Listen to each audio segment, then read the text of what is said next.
Hey, Morbies. It's Beth, Aaron, and Ken back with another episode of Got the Morbs. Morbs. Morbs. Today, Aaron's going to tell us a story of another murder. Not unsolved. We know who did it. Just going to talk about it. Old boyfriend of yours, huh? I don't know if I would call it a boyfriend. Back before we started recording things, we were discussing what style we'd like to have on this podcast. And for the first one, Beth wrote out notes and I wrote out a script. And we did record this one already, but I hated it. It just sounded so scripted, I guess would be the word. Well, you did write a script. Yeah, and it was just it was not good. So we're going to try this again. I'm going to tell you the story of Jacob Feichtner. I'm going to first start off explaining the neighborhood I grew up in. It was an area of Cleveland known as Old Brooklyn. And Beth, you are pretty familiar with my neighborhood. Yeah. Since you spent as much time as you did over my house. Am I wrong when I say that, like, it's the kind of neighborhood where the parents stand outside in the driveways talking to each other and all of the kids take turns going in each other's pools and playing baseball in the cul-de-sac? Yeah, I always remember, because I thought it was weird because we didn't do it, but like everybody in the neighborhood, all the kids called your mom Miss Linda, and then you called like Miss and Mr. like their first names. What do you mean? Why didn't you do that in yours? I don't know. We just didn't. Yeah, we would. I remember we even had a block party one year. It was not something we always did, but all the older kids would be the babysitters for all the younger kids. And so it was close-knit, I guess you would say. And there was a lot of kids in the neighborhood from the grade school I went to. We were all in like this 1 mile radius. So I went to St. Leo the Great's Catholic school. Man, right there in that little pocket where I lived. Beth, you can vouch. You know all of my classmates. I had Katie up the street and Frank across from her and Leah behind her and Sarah N next to her, Rochelle and Steve on the other side, Melinda a block over, Andrew a block over. Did that have anything to do with the fact that if you worked for the city of Cleveland, you had to live in Cleveland proper, and so a lot of people lived in that neighborhood? For us, that's what it meant. My dad worked for a lot of people, I think, for the state of Ohio, so we did have to live in Cleveland. St. Leo's was kindergarten all the way through 8th grade, which meant that you got to know the kids in your class very well. If you I went from 1st through 8th, so we spent a lot of time with them, which was different from yours, wasn't it? Was yours? We had like 10 kids in our class. So it's really small. And went through like every grade with the same people. But it was 1st through 8th? I went pre-K to 8th at our school. Because it's weird now. Like my daughter, youngest is in a school that is 1st through 4th. And then you go 5th through 8th. And then you go to high school, which I think is more common now. That's more, it was common then too, but we just didn't go to public schools. Oh, it's a public school thing? It's a small school thing. Yeah, we stayed in the same room. Yeah, you guys were super small. Our school had about 500 kids. Wow. So not super small. Okay, so then I'm going to fast forward to 3rd grade. I was in Sister Dolorine's class. She wore the full habit. She was not like the stereotypical movie nun that is really mean and wraps your knuckles with the ruler. She was so nice. Is she like Whoopi Goldberg in Sister Act? She did not sing, but she was my favorite teacher. There's a picture of me on the last day of school with her because I loved her so much I made my mom take a picture. So in Sister Dolorine's class, we got a new student, and the new family to come into our parish was the Feichners. It was Roland, the father, Debbie, the mother. There was Nicole, the older sister. There was Jacob, who was in my grade. What are you laughing at? Sorry, we can hang on. Sorry. Wait. You said the father. We both wanted to say the father. What do you mean? Why? Home Alone 2. This is Peter McAllister. When he calls the hotel father. on his Talkboy tape recorder, and he says, I knew it. I looked over at Ken and I knew he was. I'm more of a Home Alone one person, so I did not. Okay. I don't know all the quotes. Sorry, we were trying to stay quiet and not distract you, but I guess it didn't work. Okay, so the children were Nicole, who was a grade above us, Jacob, who was in my class, and a younger brother named John. So he was pretty unassuming. He was a quiet, shy kid, little mop of blonde hair. He fit in with everybody, and we were just getting to know him when another tragedy struck. This is not even what the episode is about, but April 13th, 1991, this was around 11 p.m. Jake's parents were driving south on Interstate 77 when suddenly a 14-pound sandstone rock was thrown from the Fleet Avenue Bridge. Woof. Yes. So this went through the windshield and it hit Debbie. And even though they were already in the car and had a head start and went right to the hospital, she did not make it. The city was doing construction and the road was torn up over the Fleet Avenue Bridge. But this was not simply a falling rock. This was actually thrown.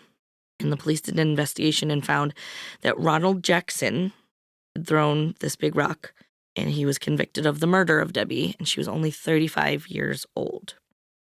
After Ronald was convicted, Roland tried to bring about a wrongful death claim in the Ohio courts.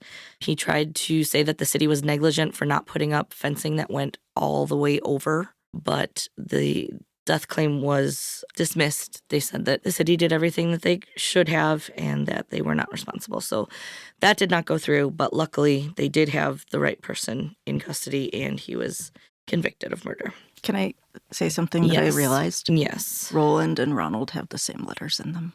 Why did you tell me that? Oh, because I'm talking about Ronald. Yep, you're right.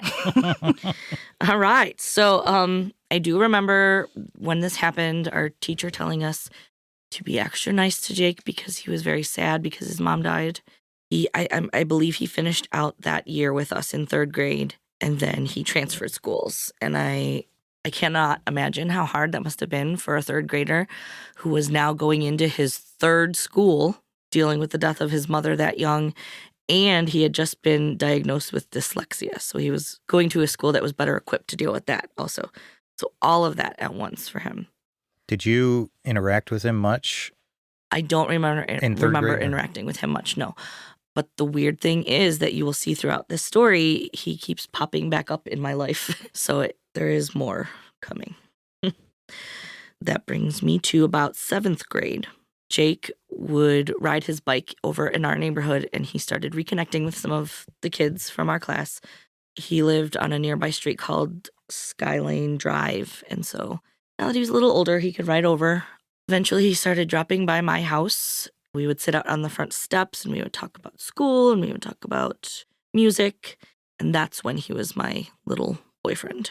Your little peanut. My little peanut. I do not know how or why he got the nickname Peanut, but That was the name of your dog at the time, too. That's weird. Yeah, it is. Yeah. It was not like everyone called him that. It was just me, I think. Yeah, that's weird. Why did I call him the name of my dog? That's what the heck. So Beth, what the heck? I thought maybe Sorry. she knew. I thought you just made up Peanut yourself. I guess I didn't. No, it's true, Peanut, but I don't know Peanut. why. Little Peanut or just Peanut? No, not Little Peanut. Oh, okay. Hi, Little Peanut. Lil Peanut. Like he's a little rapper. Little Peanut. No.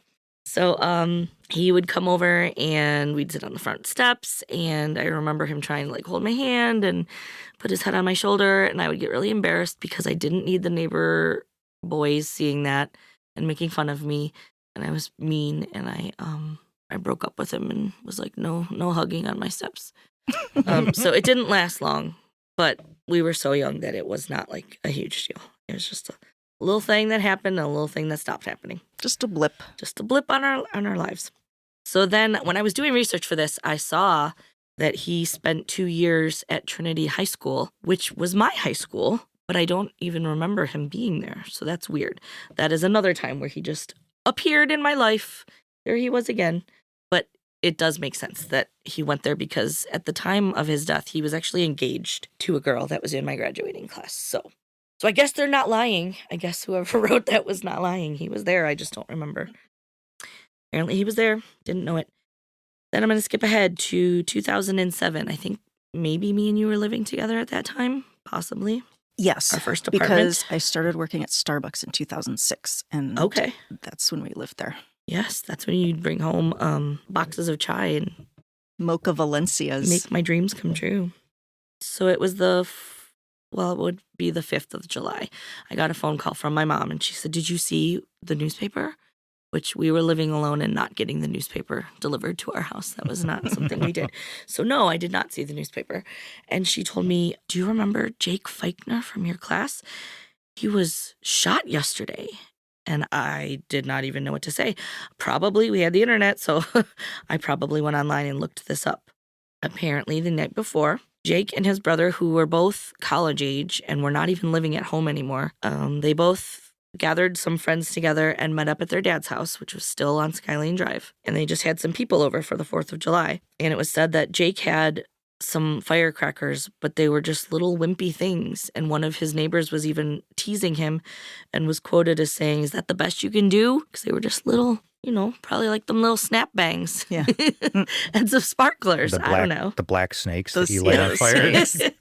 They look like poop. Turn into pieces of coal shit. Coal? Coal shit looking shit. Yeah. Oh, It's like a turd. coal shit. Like a turd. You know what a turd is. We all know. So shortly after midnight, some of them were out in the front yard and some of them were inside playing video games. And his brother John was inside and heard a pop that did not sound like a firework. And immediately after that, a friend came running in holding his arm that was bleeding and saying that the neighbor just came outside and shot them. The neighbor was Terrence Huff Jr. He was a 35-year-old, 12-year veteran of the Cleveland Fire Department. And like you were saying, Beth, the area where he lived was a lot of Cleveland police, Cleveland Fire that lived in that area. So, what do we know about Terrence Huff Jr.? He was a jerk. He was a jerk. He A turd. shot people. So that night, there were no noise complaints to the police. He never came over next door and asked them to be quiet. There was no warning when he came out and shot them.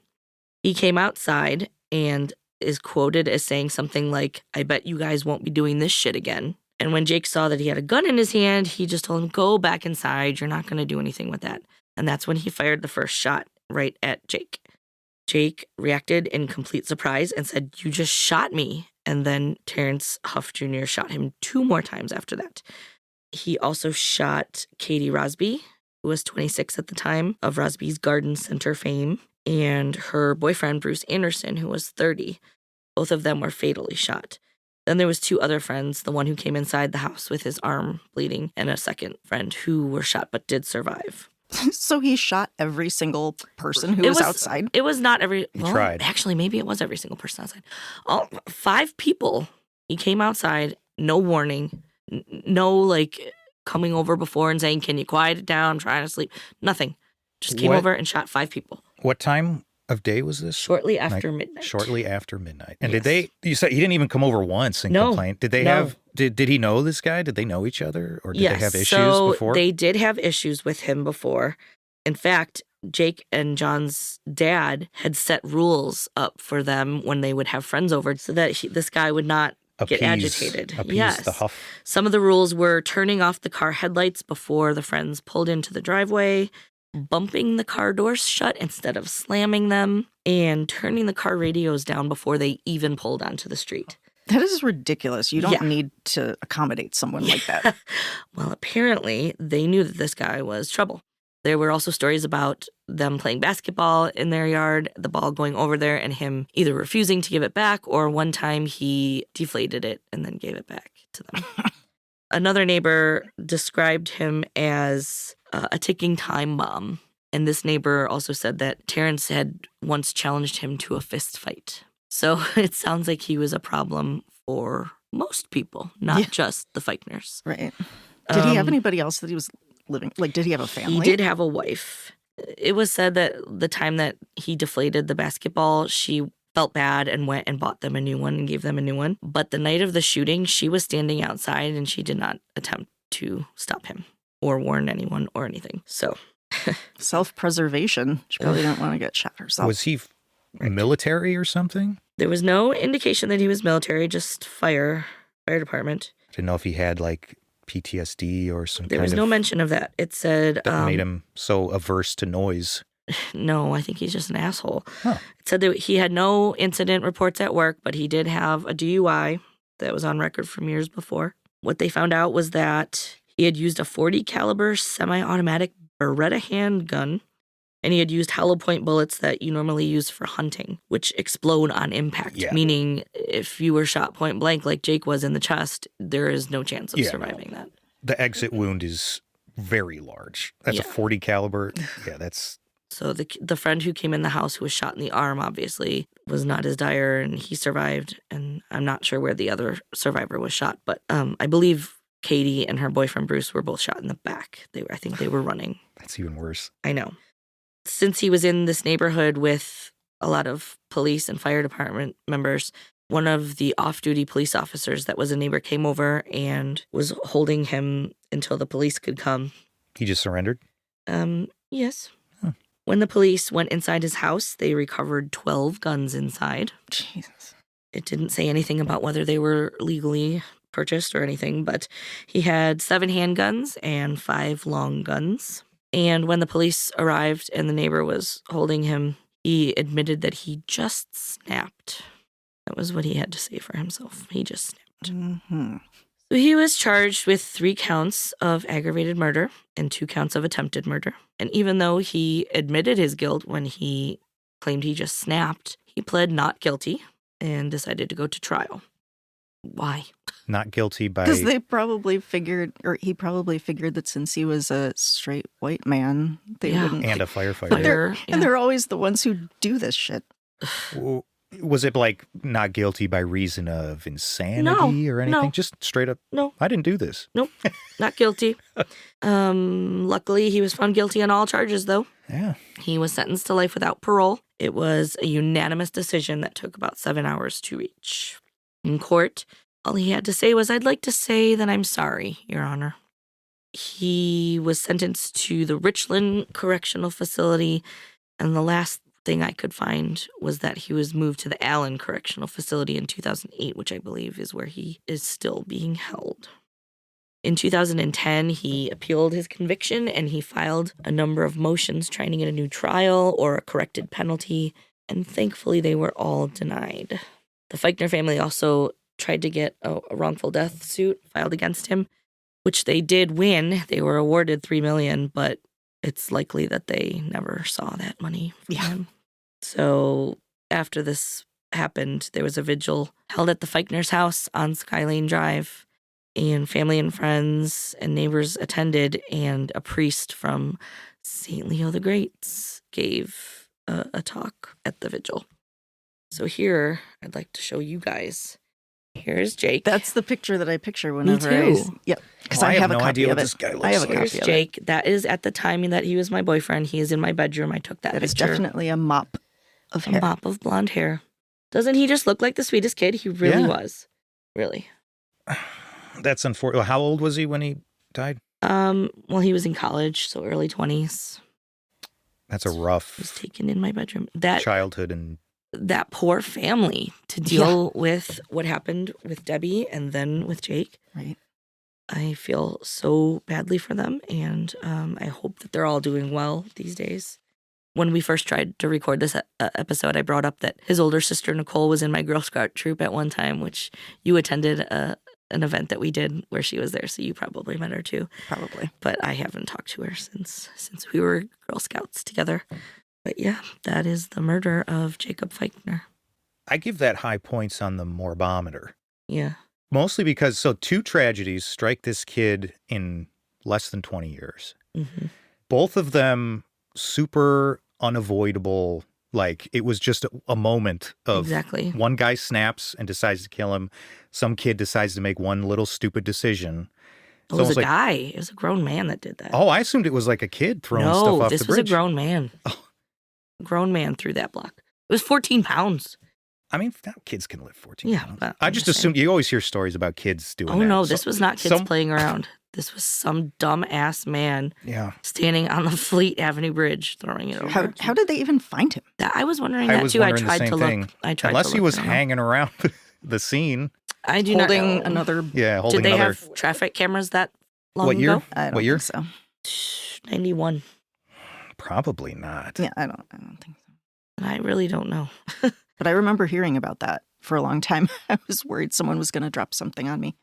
Yeah, From a bridge. what a scary thing. I still, oh my gosh. especially like the Valley View Bridge, which is notorious for folks jumping off from. Of? Yes. Suicide. That's like my worst nightmare is I'm like, when I'm driving, I'm looking at Oh, the you think someone's going to jump on your car? Yes. I'll look Oh at the my shadow gosh. on the road and I expect to see like a shadow of a person there. Oh, God. And I'm like, oh, don't. Well, hit that my would car. you'd find your dead body then. But don't they usually Yeah. jump into the that excavation Yeah, I don't know. yard or whatever What? that's over there? There's like a big, like a landscape company or I something heard that that's they're big. always finding The not business always, is always finding Yeah. them? but they Oh, tend that's to horrible. find They have big piles the of building suicides, yeah. materials and stuff.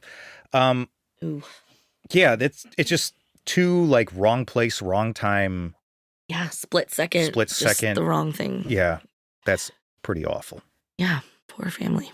I'm glad that they got the perpetrators in both Yes. cases Yes. and justice had been served. yes. But yeah, that's rough. Just knowing him and just knowing that he was such a sweet kid. And How did you feel getting that call? Were you like, I was just in disbelief. or at that point it had been how long since you'd It seen had him? been a long time.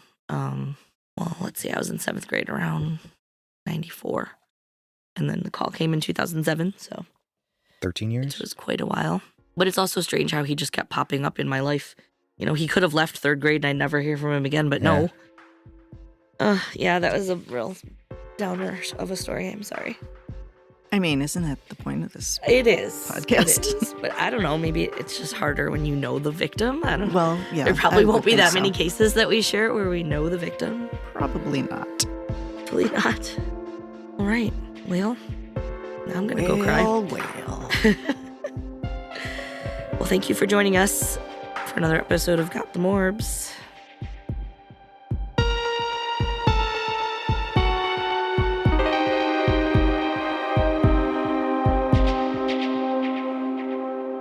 We are going to leave you with a piece of advice from Helen, Grandma's cousin. Helen.